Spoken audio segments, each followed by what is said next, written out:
Welcome back.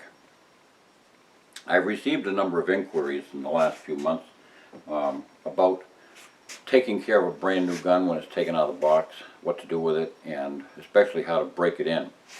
I want to go over that in great detail with you. What you need to do is, in a nutshell, read the owner's manual,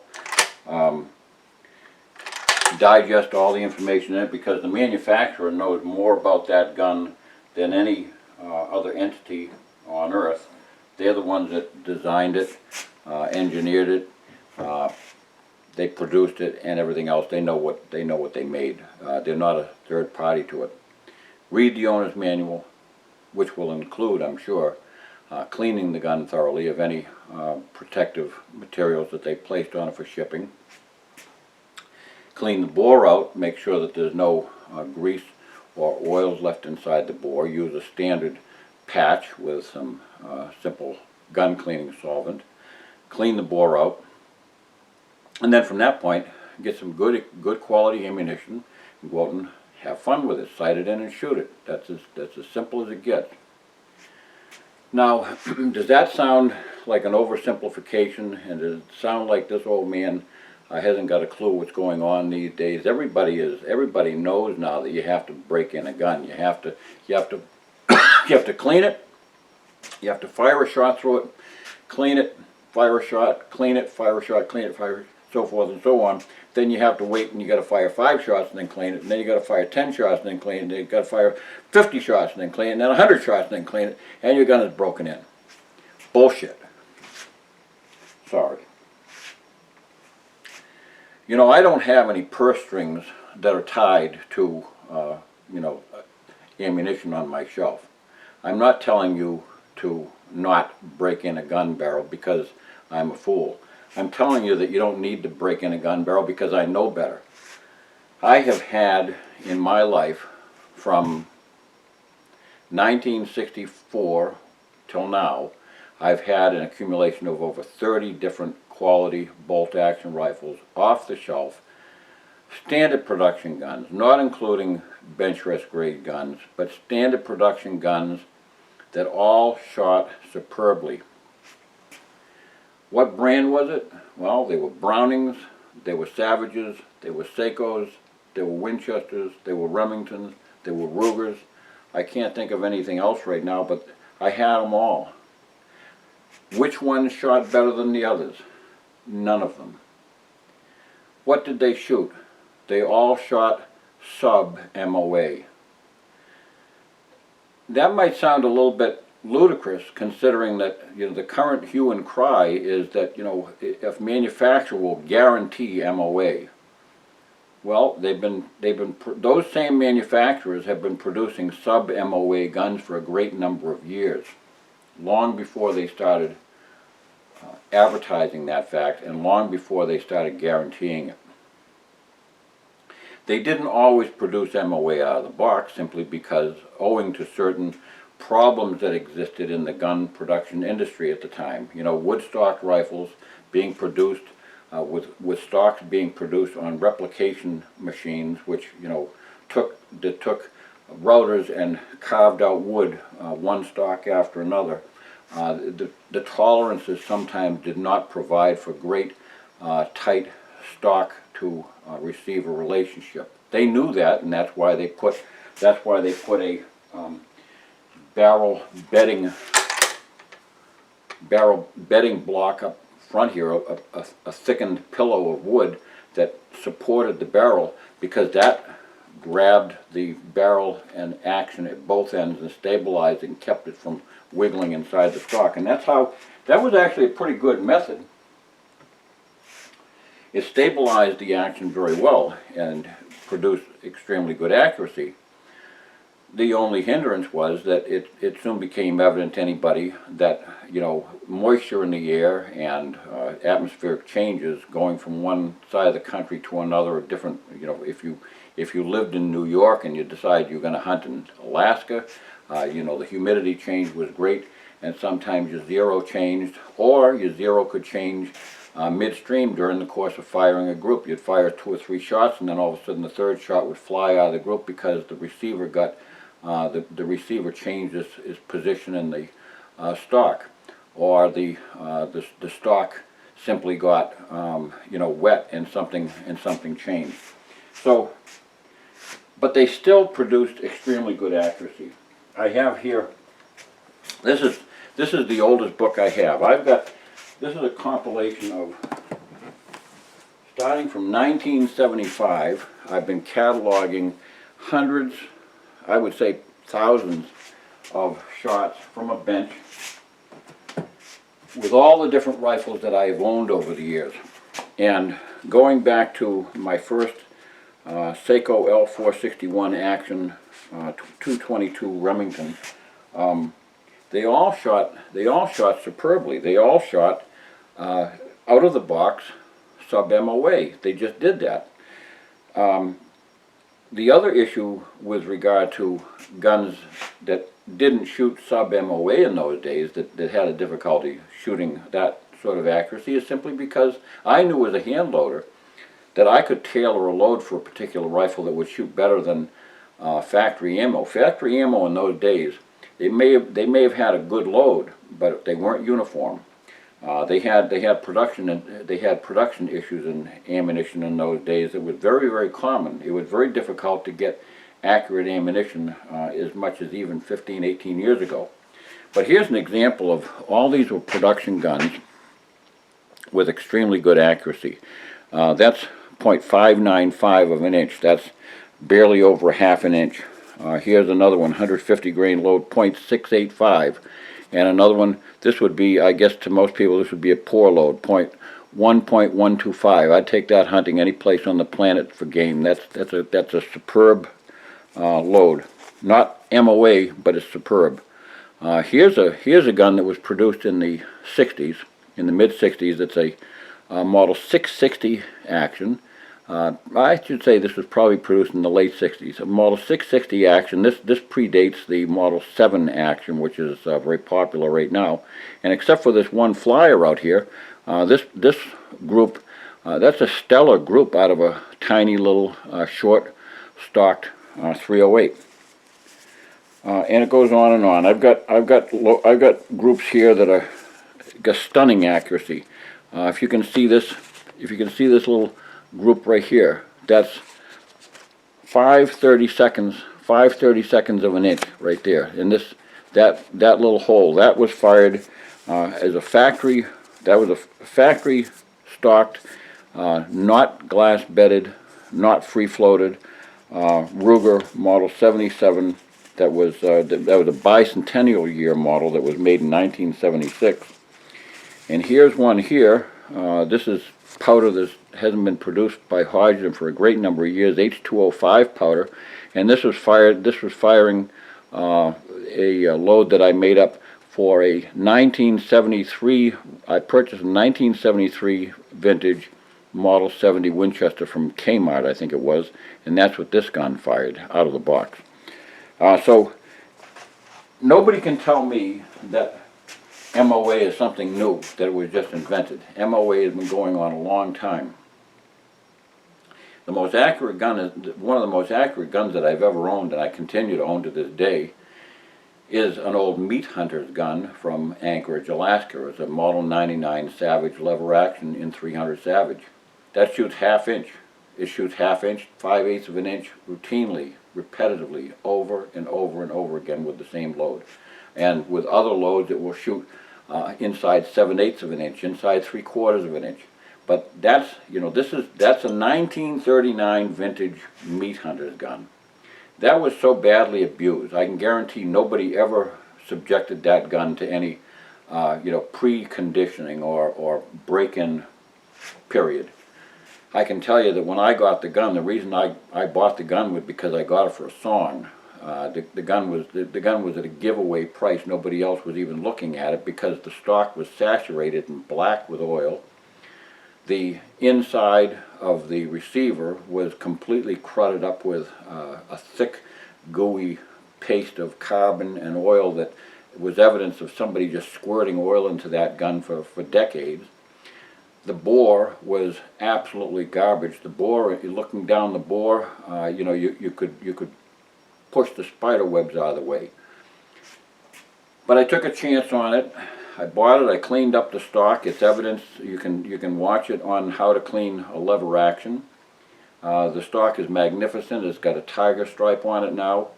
But more importantly, once I cleaned out the action, it took me a long time to get that action cleaned out, but it only took me 15 minutes to clean the barrel out. I cleaned the barrel out using the same methods that I have employed with all my other barrels. As abused as that barrel was, I simply cleaned it out in 10 or 15 minutes, and I went out and I shot my first half-inch group with it, and it continues to shoot that way all the time. So accuracy is nothing new. There's no magic. There's no magic science that has evolved in the last few years that has produced that kind of accuracy.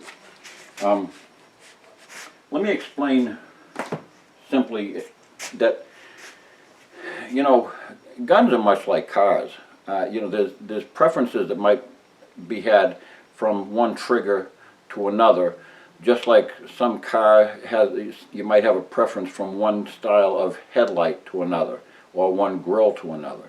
There's different relationships of how they bed the stocks. The stocks can be bedded with you know, aluminum blocks. They can be bedded with polymer, you know, just directly to the steel. You can have a flat receiver. You can have a round tubular receiver. You can have an integral recoil plate. You can have a separate screwed-on recoil plate.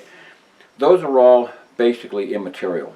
You can have different trigger mechanisms. Those all contribute to something which leads up to the actual firing. That, in other words, that contributes to how the gun responds to the shooter.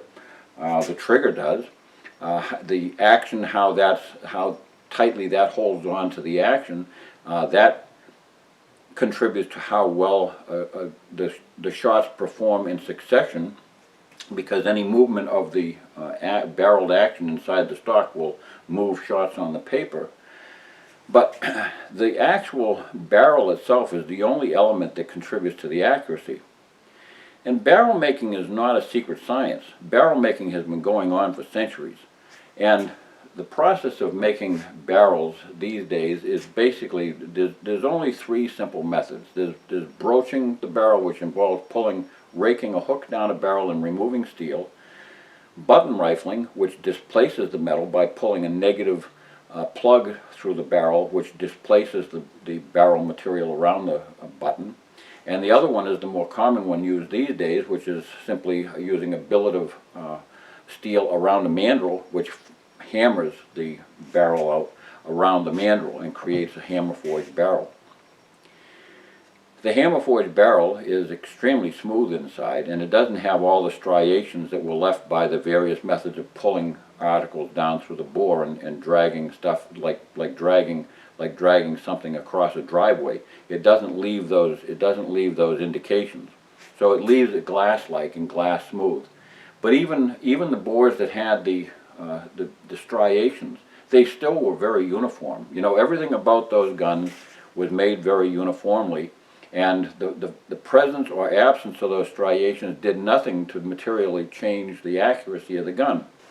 99.9% of the guns made for the public are made in a production line, and they're made by machinery which is all the same from one industry to the other. Anyone who works in one factory can go and work in another factory, and they can learn their trade in a matter of a day or two. And there's not much difference. You can't change too many things. Over all those guns that I've owned, and again I'll go over them: Browning, Seiko, Savage, Remington, Winchester, Ruger, and others, none of them stood above the other when it came to accuracy. They all were capable of superlative accuracy. Accuracy that was I always considered it to be, I was worried if any gun couldn't shoot at least 3/4 of an inch, because I knew for a fact that if I worked and found, if I looked hard enough and sat at a bench long enough with enough different loads, trying different powders and trying different bullets and trying different primers, I knew that I was going to find a load which would shoot substantially less than minute of angle accuracy. So all guns can be considered accurate. I do not for a moment believe that by the accuracy of any of those loads and rifles that I've shot over those years would have been enhanced or in any way positively affected by the process of going through an elaborate regimen of firing one shot after another intermingled with, with this cleaning process that you hear about. It sounds a little bit like, brushing your teeth while you're chewing your corn. I don't quite get it. If somebody can produce some empirical evidence, I'd like to hear about it, because empirical evidence would be taking, from the same group of the same class. In other words, you take one class of an article or people or whatever it is, and you take one class, divide it. This is the group that's going to be treated with this special process, and this is the group that's going to just be treated with a standard process of firing. And after you've shot so many shots through a machine rest without human intervention and with the same ammunition and all things being identical, if you can produce evidence that the ones that were prepared with this break-in procedure are significantly better than the others, I'd like to see it, because I don't buy it. I simply can't. It doesn't, and it really doesn't make any difference to me anyway. I'm an accuracy hound. I will seek accuracy above all things. I got a loading room devoted to accuracy. I've got these books were devoted to accuracy. Everything I ever did with rifles was devoted to accuracy. I don't poo-poo accuracy. I'm more interested in accuracy than any other person that I know personally. And because of that, I can say that I'm interested in anything which will afford me an advantage. Anything. If I can get another 1/16 of an inch accuracy out of a particular gun, I'll take that advantage any day and I'll run with it. But there's simply no evidence that anybody can show me that firing some regimen of shots through a barrel intermingled with cleaning will somehow or another prepare that barrel in some substantial or any way whatsoever. The simple fact of the matter is that bullets are softer than steel. This is hard Nicholson steel that has been filing gunmetal and other metals for 40 years, and it's nearly, just barely harder than gun steel. Gun steel is it's a different tempering, and it's a different alloy, because it has to be somewhat malleable so that they can cut it and machine it and all these other things without it chattering, and it has to be a more ductile type of steel. But remember that steel has to be able to withstand standard working pressures in the industry right now of up to 62,000 pounds per square inch internal pressures in a gun. When they produce a particular model of a gun, whether it's chambered for a 30-06 or a 257 Roberts or a 25-06 or a 6mm or a 243, no matter what it is, they all are produced on the same machinery, using the same steels and using the same standards. They don't change the production line because it's a different caliber. The only thing that changes is the barrel that's screwed in, and that's it. So they're all produced to withstand these same terrific pressures. Any gun which is produced to withstand those pressures also had to undergo what's called an industry standard proof test. It had to go through the process whereby the manufacturer inserts a proof load, which is specially made for only manufacturers, and it has to fire at a predetermined pressure rate which greatly exceeds anything that you could ever put in that gun. The industry keeps that pressure level at a secret because they simply don't want to have other people trying to replicate it and make hand loads that approach that pressure. That's like the secret number that the Navy knows for how deeply a submarine can dive. It's a number that we don't care about. All we know is that the gun can withstand terrific pressures. So the reason why I say that I don't buy into the line that a break-in procedure is necessary is, number one, there's nothing that a soft bullet can do to a hard barrel. the relationship between the barrel and bullet is, there's only one kind of relationship. The barrel has to be significantly harder than any bullet that can ever go through it. You can't shoot ball bearings, steel ball bearings down a barrel, because you're going to blow the gun up. The bullet has to be able to conform to the rifling. The bullet has to swage, and it has to be displaced by the rifling lands. It can't be doing both things at the same time. It can't be displaced by a hard barrel while it's wearing barrel material off. That would be akin to saying that I can take this Nicholson file, and if I continue to rub a copper pipe over this, that the copper pipe is going to wear points off of this file. Ain't going to happen. Not going to happen. And it's not going to happen with a gun barrel either. You're not going to wear off burrs from the inside of a gun barrel by pushing bullets down through it. It's not going to happen. Any loose articles that might have been in there through the process of manufacturing the gun, I can guarantee you were flushed out during that first initial firing when they proof tested that load. Poof, they're gone. Anything that remains after that is going to remain there forever and ever, and it has no significance whatsoever. It's going to be the same mark in the bullets every time it's fired. It's not going to change its uniformity. If you fire continuously with any rifle at all, to some degree, greater or lesser, depending on the porosity of the internal bore, you know, and how much the striations caused by drag marks maybe, or anything like that. Any variations in the porosity or any texture in the steel that varies from being smooth is going to be filled in by copper, and that filling in of copper will effectively smooth the barrel out and make the barrel glossier and shinier and more friction resistant. Now, in my experience, the latest barrels that have been made by all the different companies, and I've had all the different manufacturers' barrels in the last 12 years or so, and I've found that, commonly speaking, the barrels that are being produced now with hammer forging are so slick and smooth that they don't seem to have any conditioning period. They don't seem to collect any kind of appreciable amount of copper inside. I can look with a bore light inside this gun right here. This is a Model 70, which has been produced in the last several years. I think this was 2013 they may have produced this one. It's a special edition 257 Roberts that was made for the SHOT Show.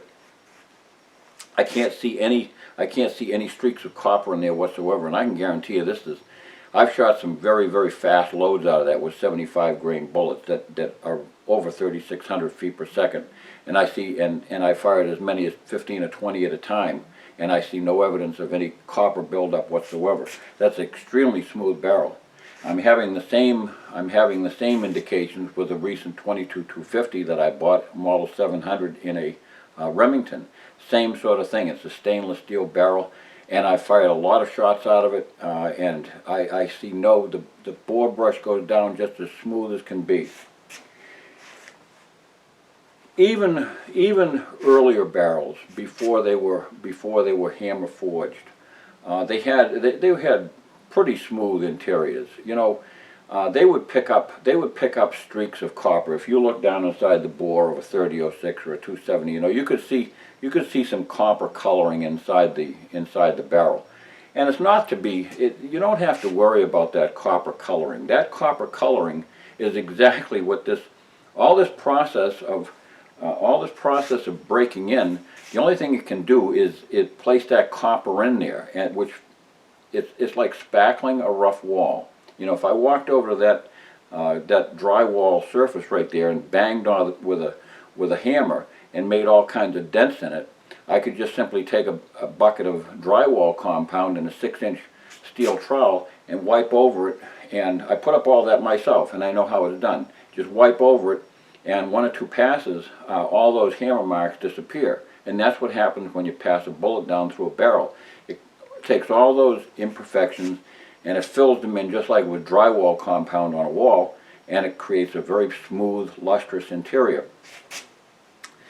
Doesn't it seem a little bit peculiar that the people who sell the product which removes all this copper are also selling you all the ammo which produces the copper in the barrel, which conditions the bore?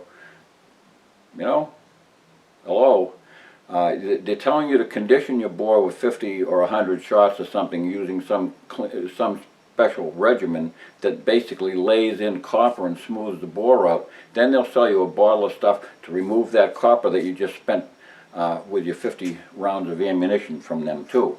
So you know, this is all a merry-go-round, and I simply follow my own. You know, sometimes you have to use your own logic, and you have to be somewhat logical about what you're seeing, and understand that, you know, when there's a purse string attached to a claim, then you can look at it with a little bit of circumspection, and you can say, gee, you know, I know what you're saying, pal, but prove it. You know, show me. So give me the empirical evidence. So I'm going to tell you right now that of all the guns I've ever owned in the last, since the mid-60s, I've owned over 30 bolt-action rifles, just out of the box, production grade guns. Most of them were brand new, with just a couple of exceptions, and they all shot sub-MOA.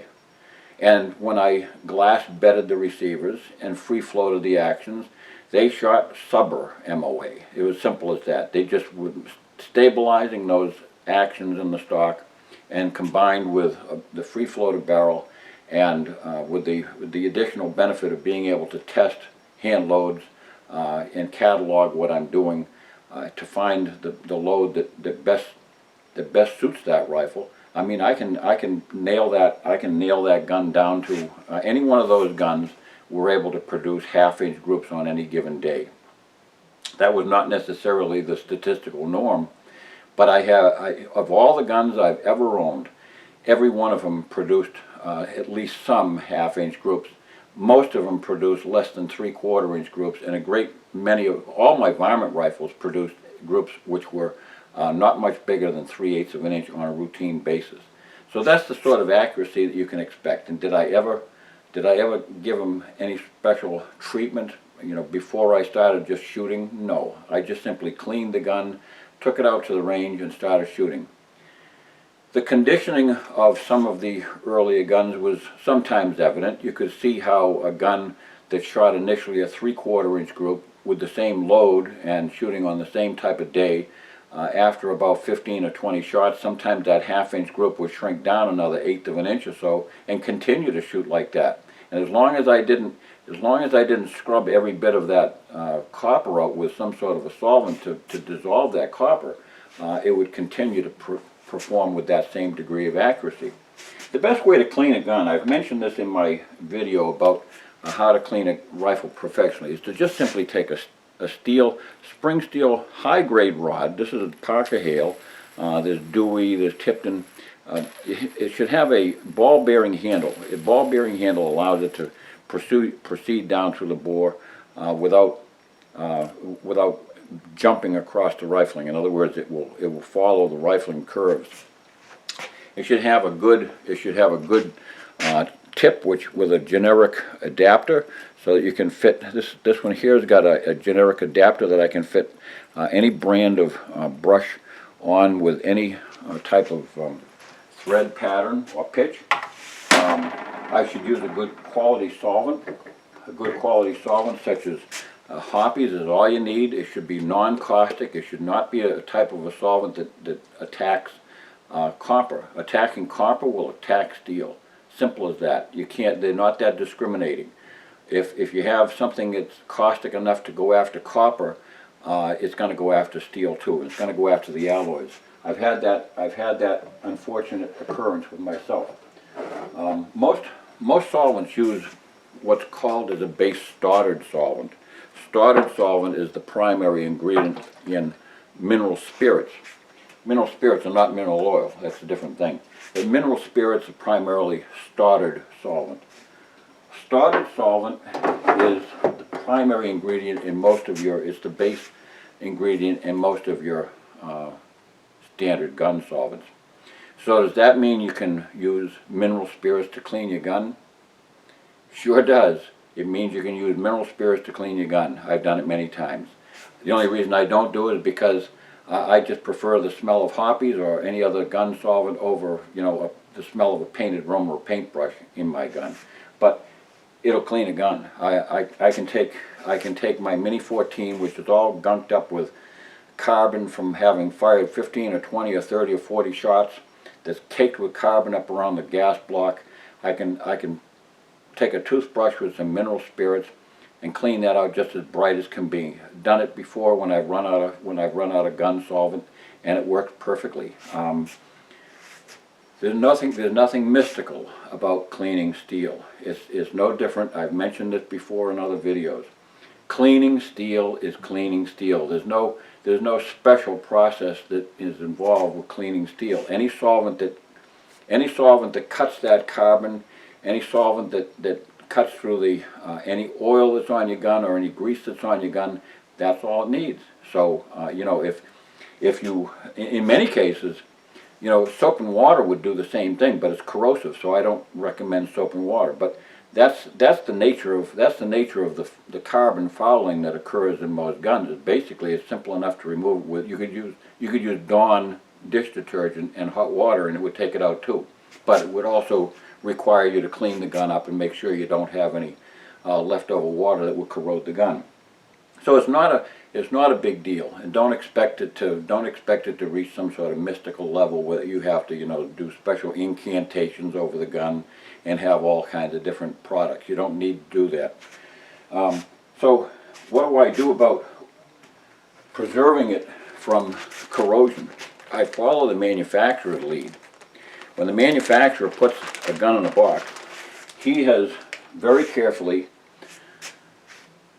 wiped it with a light coat of oil.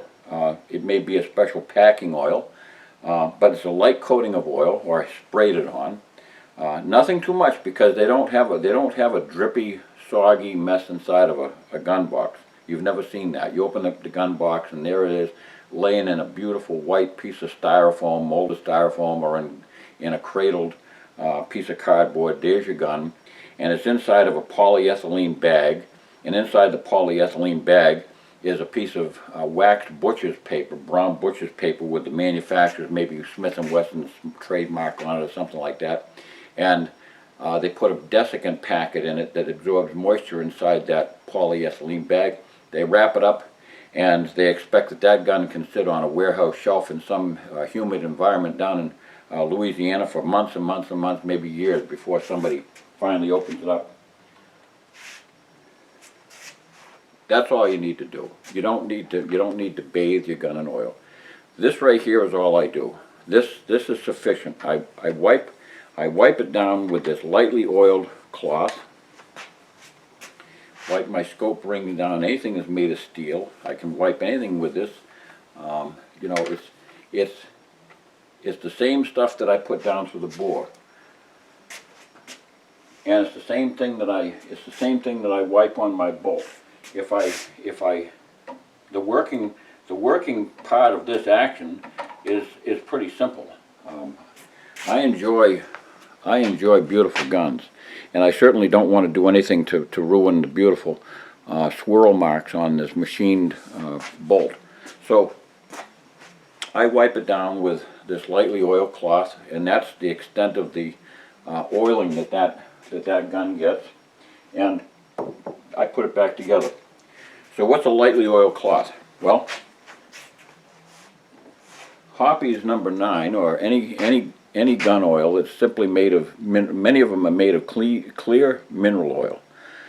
Mineral oil is not a very sexy sounding thing, but it's what a lot of gun oils are. It's nothing more than mineral oil. Sometimes they add a colored dye to it or something like that. But this is probably no longer the original oil. I replenish this from a bottle out of my bathroom, which is just regular mineral oil.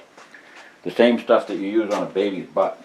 And if it keeps a baby's butt dry when it's got, in a diaper, it certainly will keep my gun dry when it's basically subjected to nothing more than the atmosphere and simple handling with my salty hands. So how I make that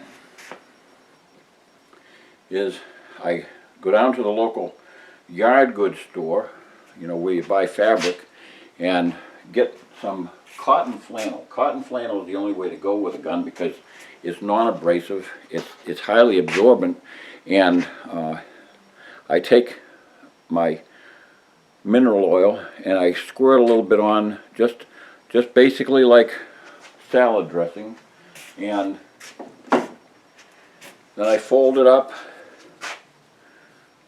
and just like it's a wet bathing suit, I wring it and distribute that oil all through that cloth, fold it up and put it in a plastic bag, a heavy duty plastic bag, Ziploc bag, and keep it on my workbench. And you know, when I bought this, 1 yard made me, you know, it made me 6 of these, I think it was. So you get six of these out of one bolt for, I don't know what it was. It was less than $5. That beats buying silicone cloths at $5 a piece, and then you get a skimpy little cloth that wears out in no time. And that's all you need to preserve your gun forever and ever and ever. Remember what I said.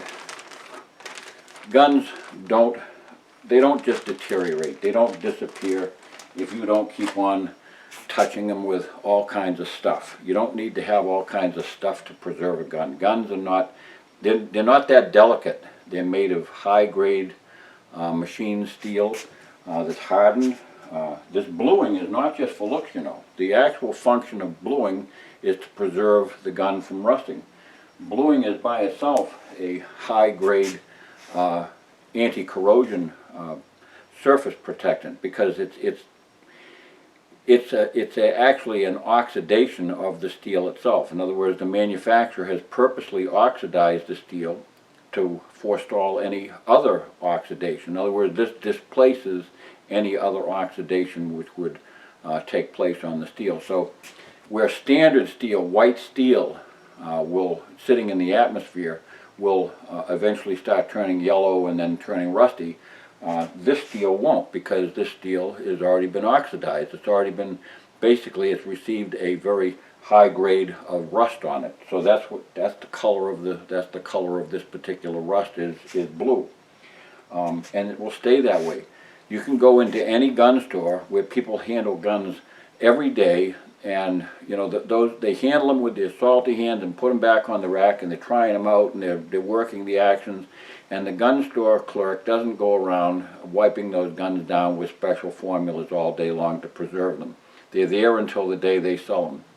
Somebody takes them home, wipes them down with a little bit of gun solvent to clean off whatever surface rust might have appeared that you can feel, and it's back to brand new again. So what I'm saying is, simply take your gun, clean it up. After you take it out of the box, read your owner's manual from one end to another, and go out and have fun shooting it. God bless.